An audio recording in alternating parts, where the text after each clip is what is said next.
Les néons de la pharmacie du bonheur baignaient chaque surface d'une lueur froide et clinique, une lumière blafarde qui parvenait à donner un air maladif même aux personnes en parfaite santé. Chloé Dubois se tenait au comptoir, immobile. Sa fille de 7 mois, Manon, pleurait doucement contre son épaule, un gémissement faible et continu qui lui vrillait le cœur. Le regard de Chloé était fixé sur le maigre tas de pièces et de billets froissés qu'elle venait de vider de son portefeuille. 23,47 €. C'était tout ce qu'elle possédait. L'ordonnance pour le médicament de Manon, un antibiotique pour son otite, coûtait 68 €. Une somme qui, en cet instant, lui paraissait aussi inatteignable que le sommet d'une montagne. Chloé portait une veste de tailleur beige par-dessus un pull gris. Les deux venaient d'une friperie, choisie avec soin parce qu'il semblait suffisamment professionnel pour ses entretiens d'embauche, une façade de compétence qu'elle s'efforçait de maintenir. Ses cheveux châtains étaient relevés en un chignon désordonné, et des cernes sombres creusaient ses yeux, stigmates des longues nuits passées à arpenter le sol de son petit appartement avec un bébé fiévreux et inconsolable dans les bras. Le poids de Manon sur son épaule semblait s'alourdir à chaque seconde, un poids d'amour et de responsabilité écrasante. « Je suis désolée, dit-elle à la pharmacienne, une femme d'une cinquantaine d'années au visage bienveillant nommée Valérie Mercier. J'étais sûr que ma mutuelle en couvrirait une plus grande partie. » Sa voix était à peine un murmure, étranglée par l'humiliation qui montait en elle. « Je ne comprends pas pourquoi votre couverture a expiré, répondit doucement Valérie, en consultant son écran d'ordinateur, le cliquetis des touches résonnant dans le silence tendu. Il est indiqué que votre dernier prélèvement n'est pas passé.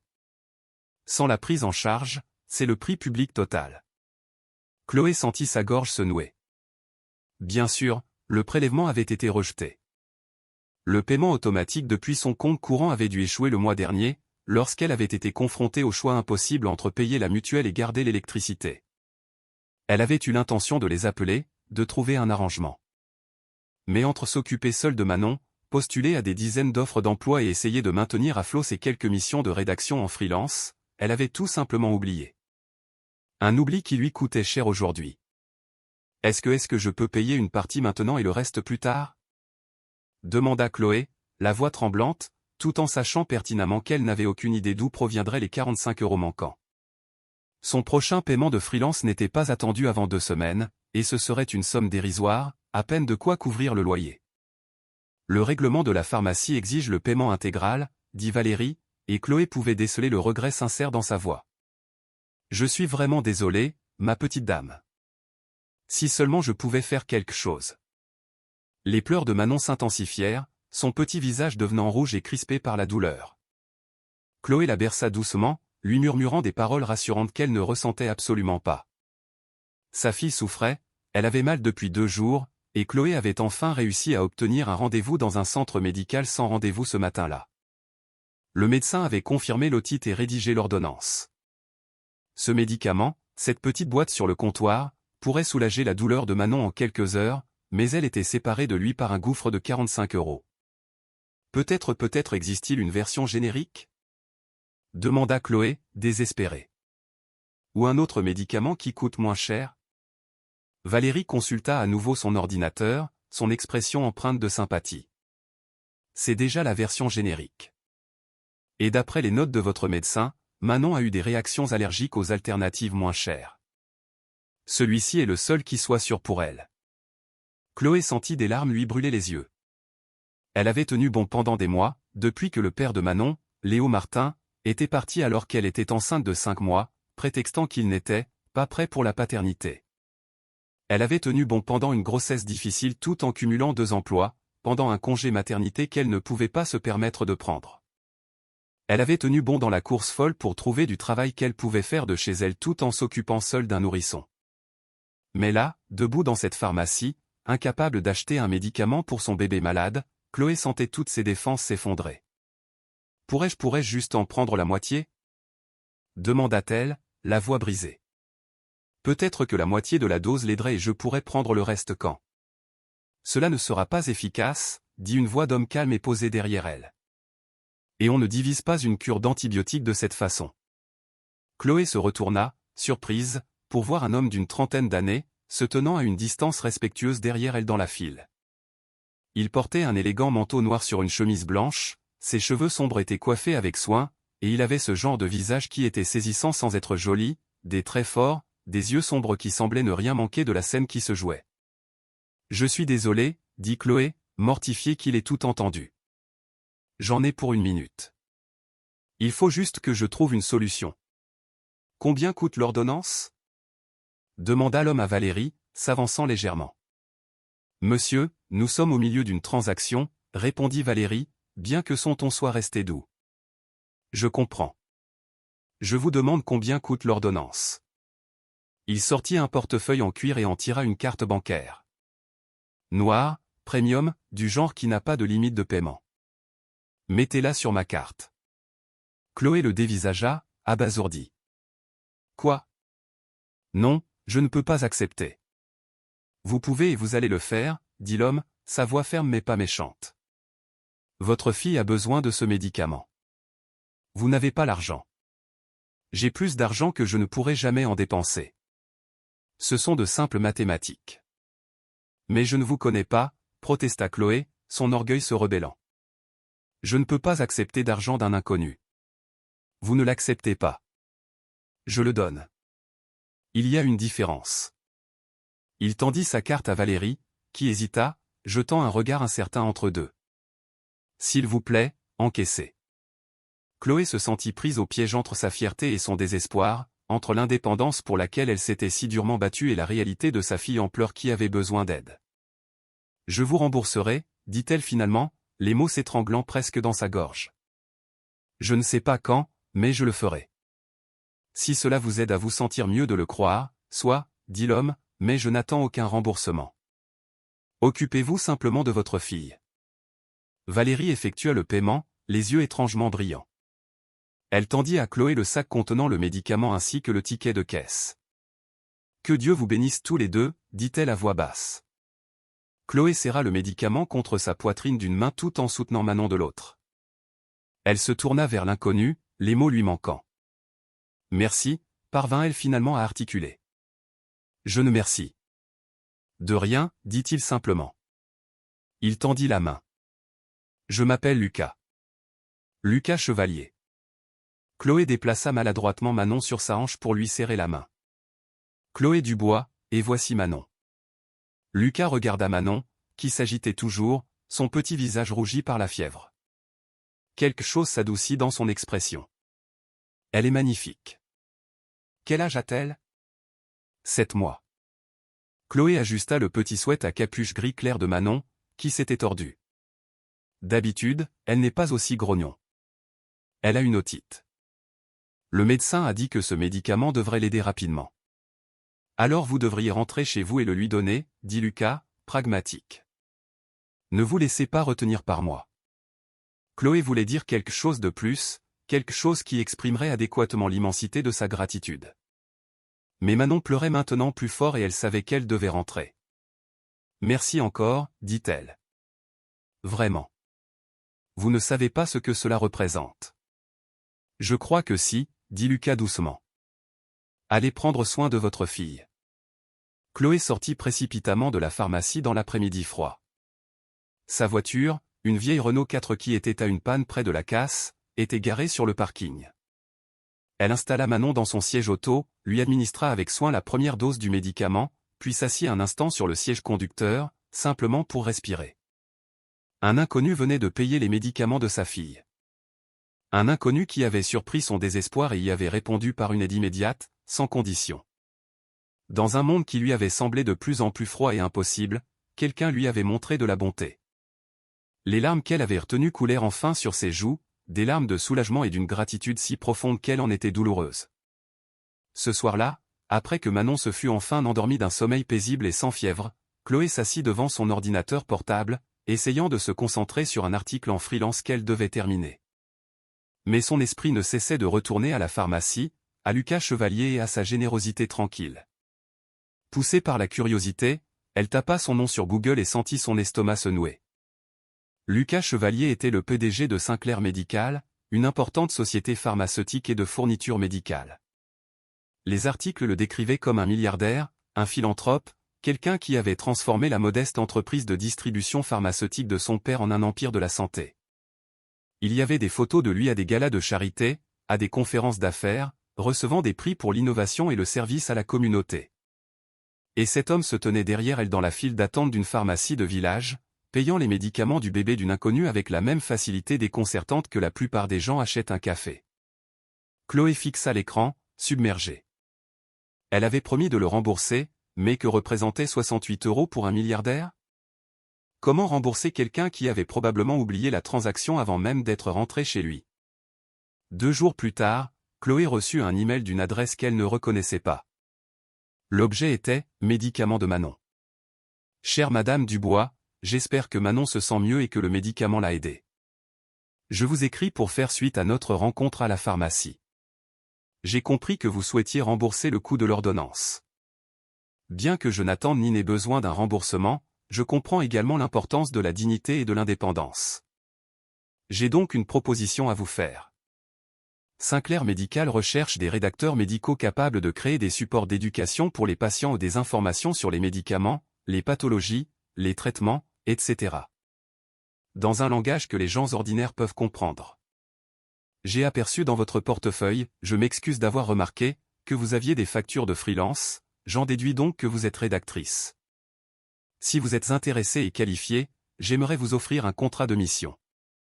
Le travail peut être effectué à distance, selon votre propre emploi du temps, et est rémunéré de manière compétitive.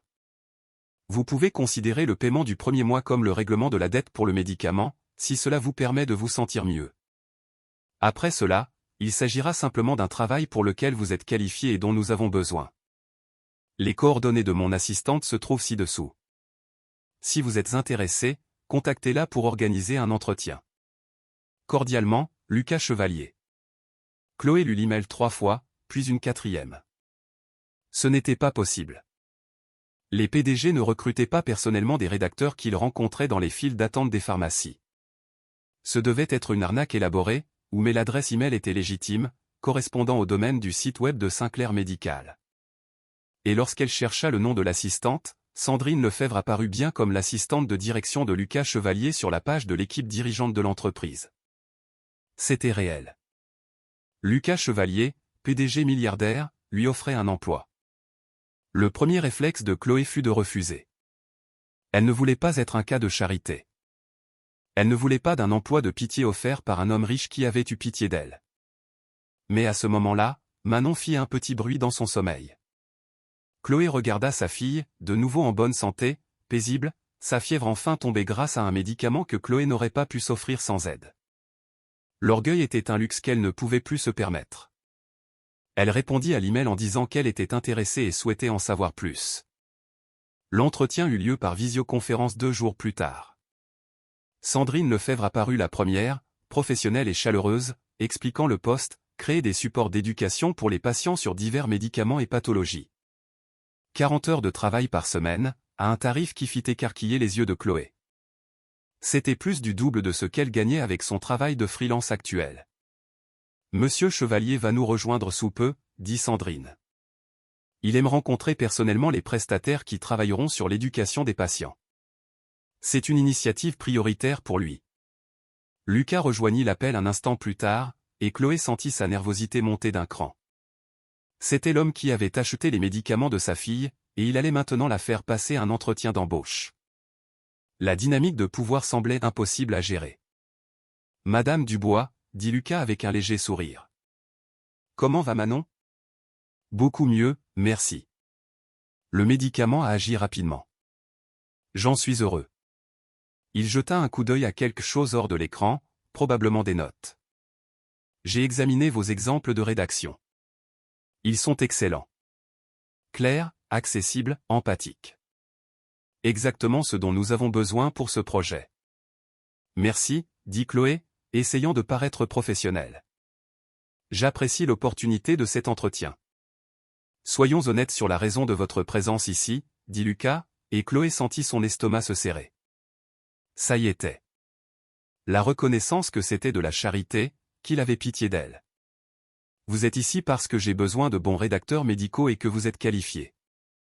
Oui, nous nous sommes rencontrés dans des circonstances inhabituelles. Mais je ne vous offrirai pas ce travail si je ne pensais pas que vous pouviez le faire correctement. Cela n'aiderait personne. Je veux m'assurer que ce n'est pas que vous ne me proposez pas cela parce que vous avez pitié de moi, dit Chloé avec prudence. J'ai proposé de payer un médicament parce que je le pouvais et que vous aviez besoin d'aide, répondit Lucas. Je vous propose un travail parce que j'ai besoin de ce que vous pouvez fournir. Ce sont deux choses distinctes. Si vous n'êtes pas qualifié, cet entretien se termine maintenant, nous nous serrons la main virtuellement et nous nous quittons. Si vous êtes qualifié, vous obtenez le poste au mérite. Ils passèrent les 30 minutes suivantes à discuter du travail. Des sujets médicaux qu'elle devrait rechercher, des normes de rédaction, des processus de révision, des délais. Sandrine posa des questions détaillées sur les méthodes de recherche et le processus d'écriture de Chloé. Lucas l'interrogea sur sa compréhension de la manière de traduire des informations médicales complexes pour un public général. À la fin, Chloé se sentit à la fois épuisée et exaltée. C'était un vrai travail, pas de la charité.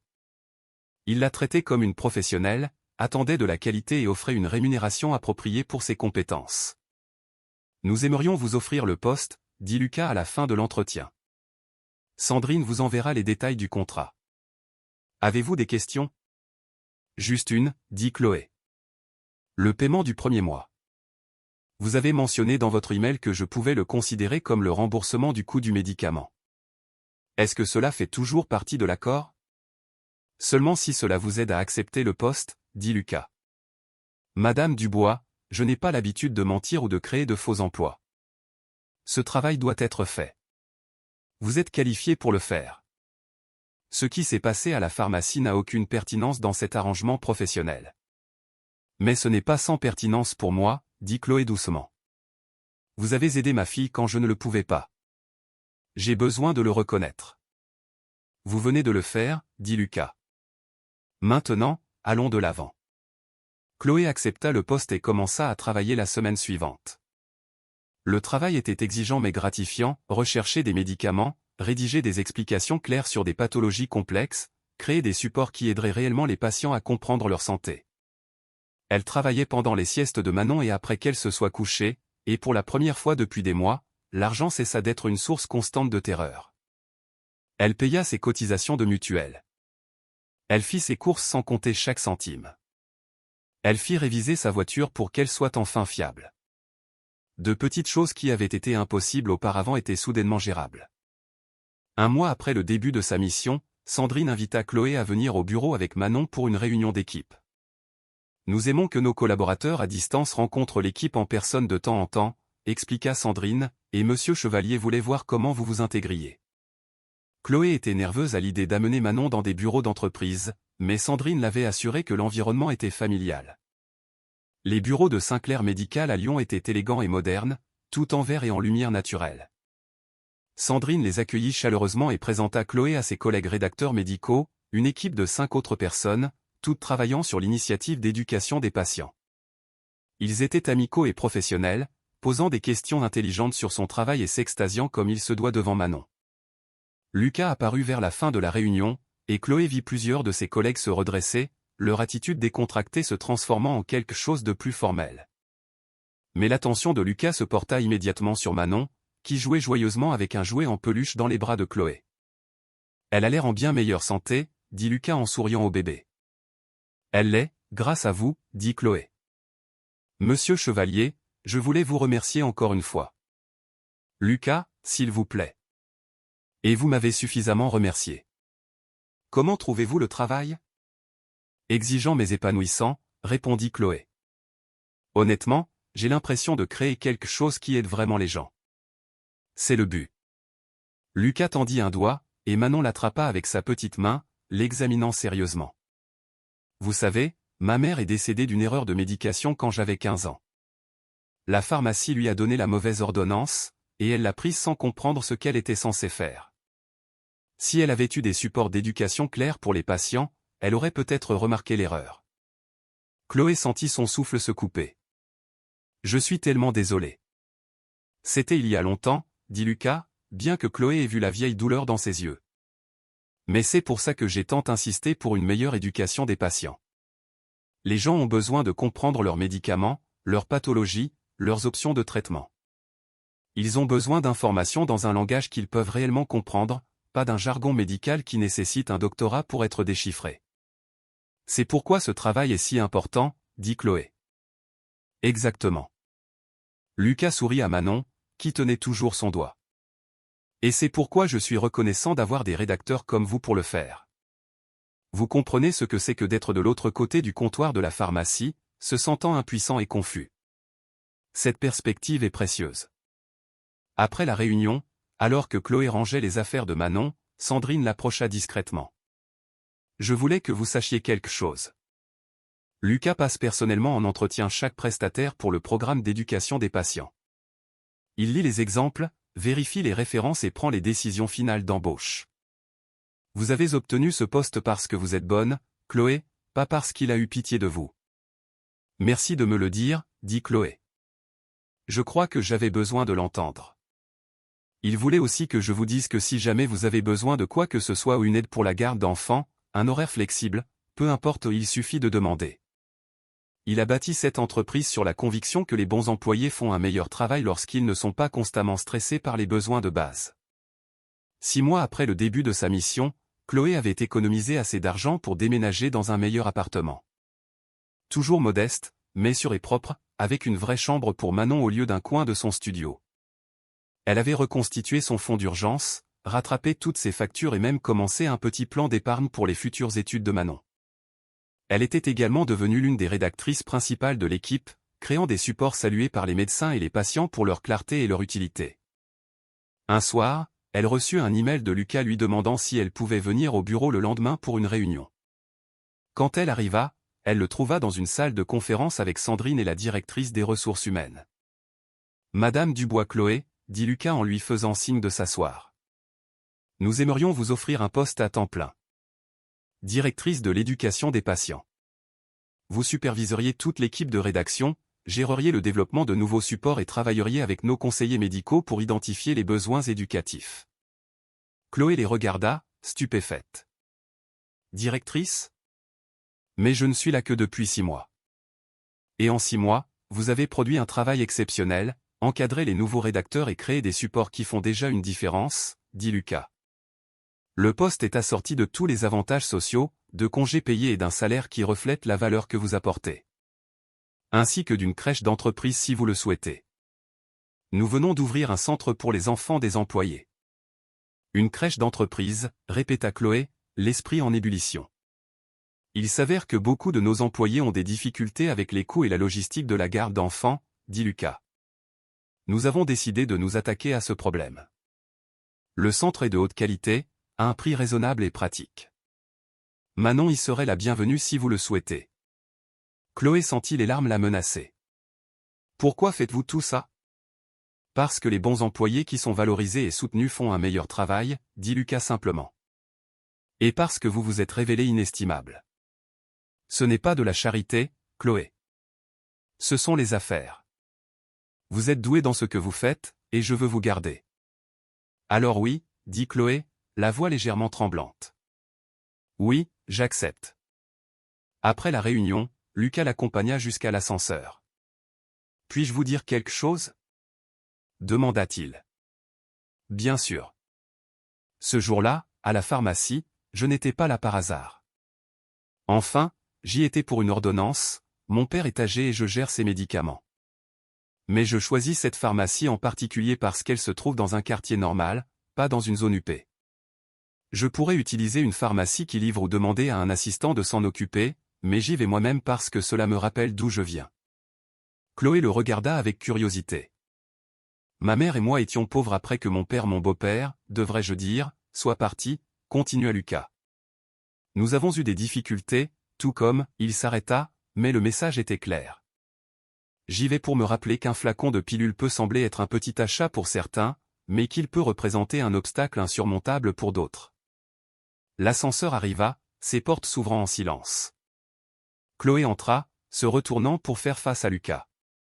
Pour la première fois, elle ne voyait pas un milliardaire, ni un sauveur, mais un homme dont la gentillesse était née de sa propre histoire. Un homme qui n'avait pas oublié. Et dans ce regard partagé, elle comprit que sa nouvelle vie n'était pas le fruit du hasard ou de la pitié, mais d'une rencontre improbable entre deux personnes qui, à des moments différents de leur vie, avaient compris ce que signifiait se sentir de l'autre côté du comptoir.